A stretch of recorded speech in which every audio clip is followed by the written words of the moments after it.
Hey, so I got asked basically to sort of give some ideas of what really niches people can cover, which what make quite a good video, and also exactly what countries should you target.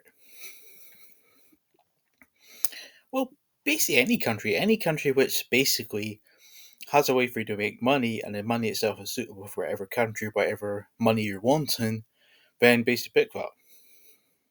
This could mean you pick ones in the UK, you pick ones in the USA, you pick ones in Canada, you pick ones in Germany or another country. It doesn't really matter. Whatever country you're picking, you have to do some research beforehand to check to see if it's going to make you enough money by simply doing some research. This could be simply you email a firm like, hey, what exactly is the cost to get, a door put into my house? What exactly is the cost for you to rewire my house? What is the cost for you to walk my dog? Just ask them questions. You don't have to, don't spam them. Just ask them like one or two questions like that, and that gives you some ideas of the cost of it. If you don't see the price on the website, then just ask them. Most people will be reasonable and tell you as long as you're polite or nice and you show respect. As long as you do that, they should generally be willing to tell you. So I'm just using this as a good example. So let's just say in the UK, this plumber or this plumbing service can basically charge someone for a job, say £1,000. I'm just using an example. It could be more, it could be less. I'm not a plumber. I'm just using example purposes. So let's just say emergency plumbing service. If we have a big emergency in our house, to get it repaired costs £1,000. And a purely basic emergency one, for example, if you've got extreme flooding, for example, if your toilet's flooding or something like that, that's their call out rate. So if that's their call out rate to do a job, then we could then say it'd be quite a reasonable amount to say to them is say, hey, I'm ranking the first page of Google for basic plumbing related terms. Would you pay me 1,000 per month? Then it is fairly likely we'd do it because in theory if they just sell one service or get paid once a month, that's covered the cost. So in theory, they're onto a good thing if you're doing something like that. But like always, work out the costs. If it's going to cost you, for argument's sake, quite a lot of money to rank it up, then it might not be worth you doing it. It's like always, it depends on your budget. It depends on your budget. It depends on your time for what niche or niches is right. But it is a really good idea beforehand if you do a lot of research. Do as much as you can.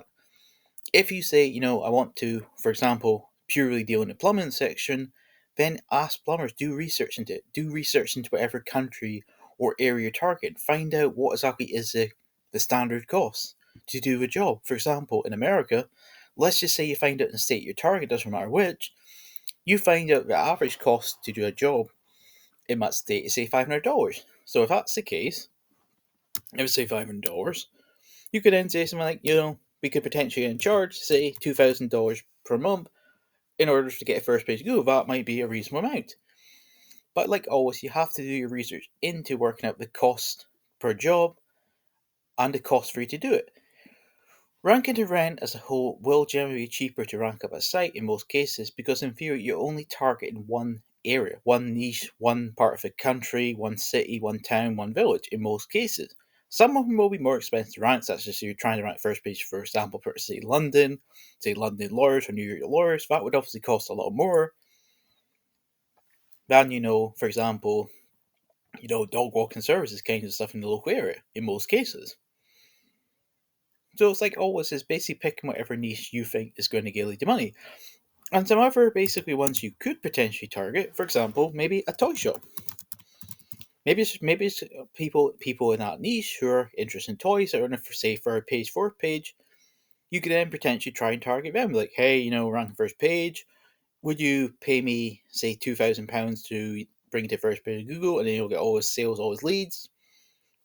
If you contact them, you will probably get some degree of chance of getting a yes.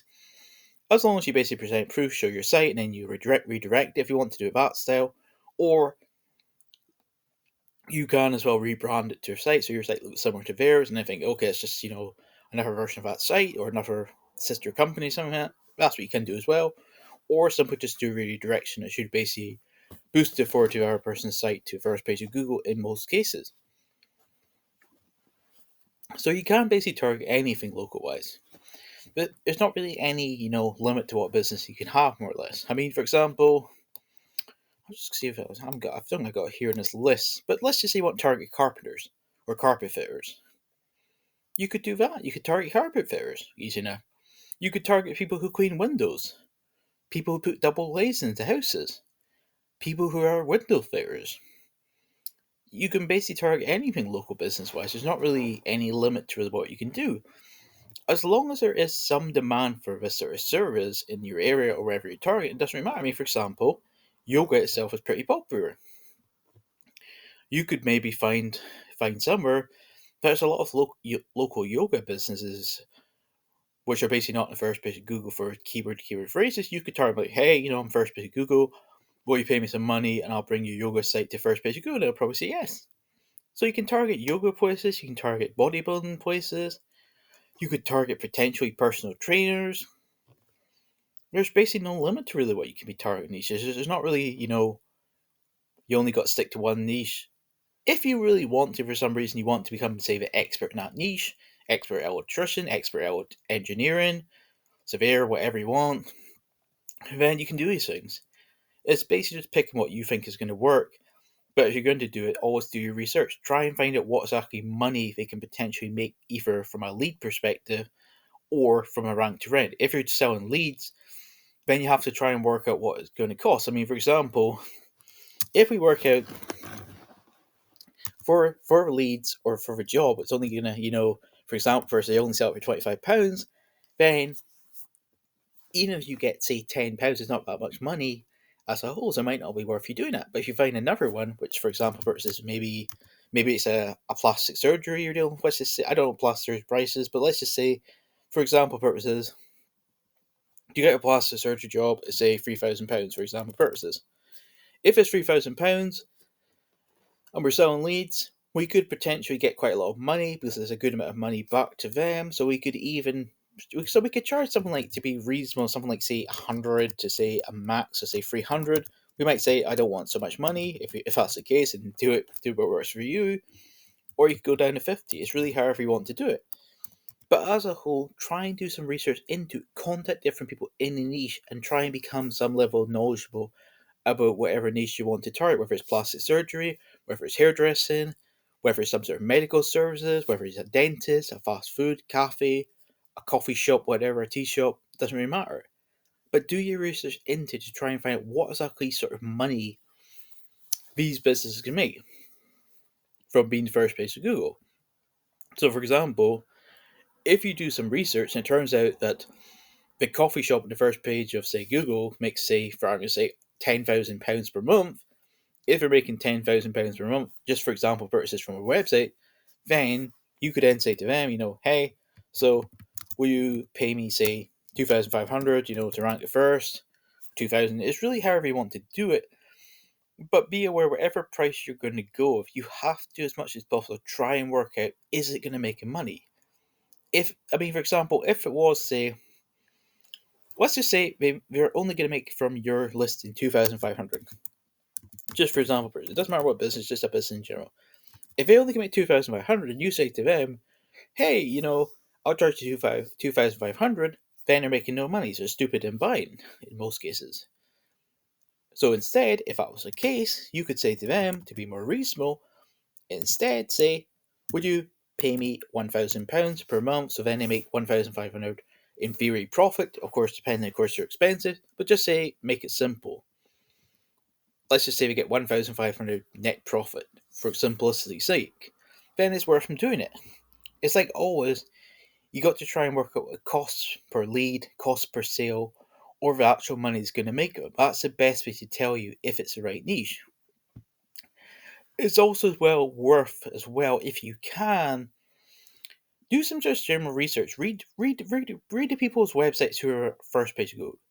Just read what they're saying, and then get an idea of what exactly you have to do. For example, if we turns out all niches we're trying to rank in have say only got a short amount of content, for example, let's just say for argument's sake, 100 words. That's all we've got, 100 words, and they're ranking the first page of Google. So what exactly does this tell us?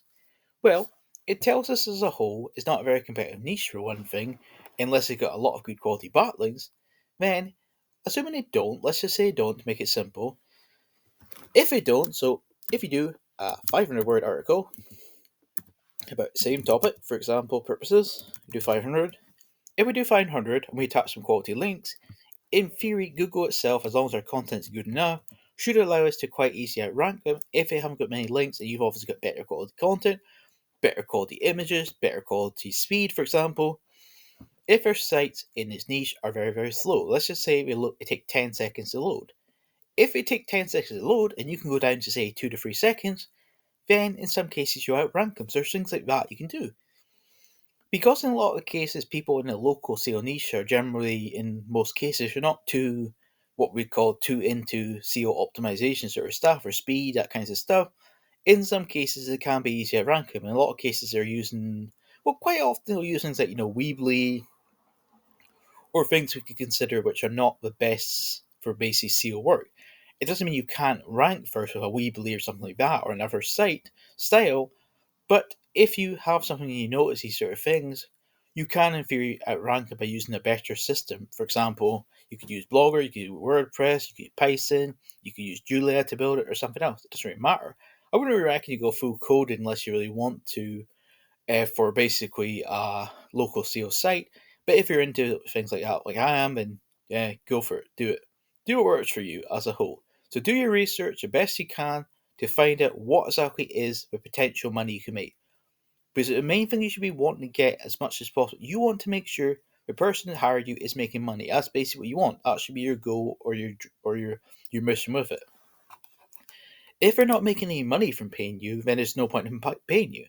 You basically have to try and make sure the person that's paying you is getting money, whether it's more leads, whether it's more sales a year, more profit, whatever it may be. That is what you should want to do. Should be your goal in this niche, is to make your client money. That's basically it. That's why you're doing it.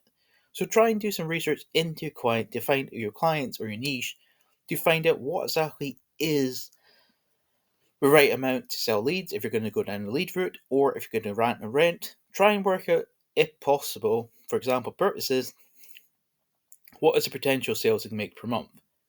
For example, let's just go for one which could be an example of one that makes more money. Let's just say we can find one that makes, say, $10,000 per month. So if it makes $10,000 per month as sales for first page of Google for its keywords, this would be a high end niche, so it wouldn't be probably local. Well, no, so it could be local, but in sort of more in a legal terms could happen. So let's just say it's legal or lawyer practice. I wouldn't recommend lawyer practice unless you either A, have found an area which has got very, very low competition, or B, you're willing to put time into it. Lawyer probably wouldn't be for you unless you're really enthusiastic or you want, this is your goal, dream, whatever it may be. If it is, then go for it. But if not, you best stick to a less competitive. But let's just say you're wanting a competitive niche.